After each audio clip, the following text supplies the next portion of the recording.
Hi, this is Bryan Rich from Money and Markets TV. Over the past several weeks, we've gotten all the evidence we need that the global economy is turning down again. Japan and Denmark both officially fell into double-dip recession last month. Australia, Ireland, Portugal, Norway, and Malaysia all posted negative GDP growth in the most recent quarter. The Eurozone, laden with insolvent countries, is growing at just 0.8%. And Germany, considered the strongest nation on that continent, is only expanding at 1.5%, well below its trend growth. Plus, the likelihood is increasing that Europe is in store for a destabilizing economic shock. It could be a sovereign debt default by one of its member countries, or even a member's departure from the monetary union. At best, Eurozone countries could get another extension to put off those scenarios by passing even more stifling austerity measures. Given that backdrop, Europe could quickly follow Japan and Denmark into recession. Meanwhile, look at what's happening in the UK. Last year, a new coalition government came in, slashing spending and raising taxes, trying to curb the biggest deficit among major economies. But those efforts have barely made a dent in the deficit, and the economy is just as stagnant, flatlining for the past 6 months. No growth. What about the US, the largest economy in the world? This was supposed to be a gangbuster year for the US recovery. Many economists predict growth of 4, even 5%. But the reality is turning out to be quite different. The annualized rate of GDP growth came in at just 1.8% in the first quarter, well below the country's historical trend growth. And this quarter is shaping up to be far worse.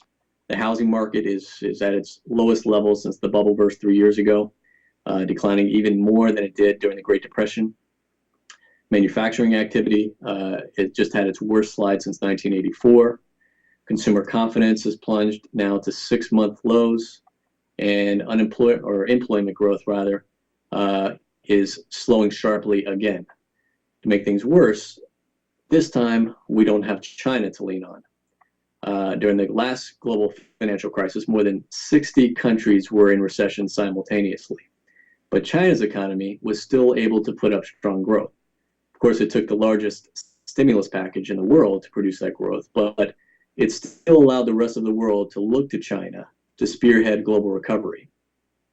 This time, however, China won't be able to open up the spigot again to prop up its own economy, and it won't have the easy money to spread around the world again. In fact, the Chinese have been trying to mop up all the excess liquidity, trying to slow down its overheating economy.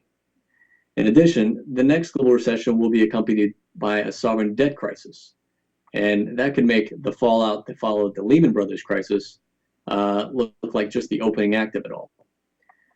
But the next wave of economic pain shouldn't be a surprise to anyone. In fact, history shows us it's exactly what we should expect following a widespread global financial crisis and recession. More booms, more busts, more shocks, and a long, bumpy road to recovery. To sum up, if the recent data is truly a signal of another round of recession, and if the crisis in global sovereign debt does in fact lead to defaults, then expect this round of economic malaise to be even worse than the first. After all, the global government ammunition that created the first technical recovery has been all but exhausted to this point. With that in mind, the question of whether investors should be risk on or risk off should be a pretty simple decision. I'm Bryan Rich from Money Markets TV. Thanks for watching.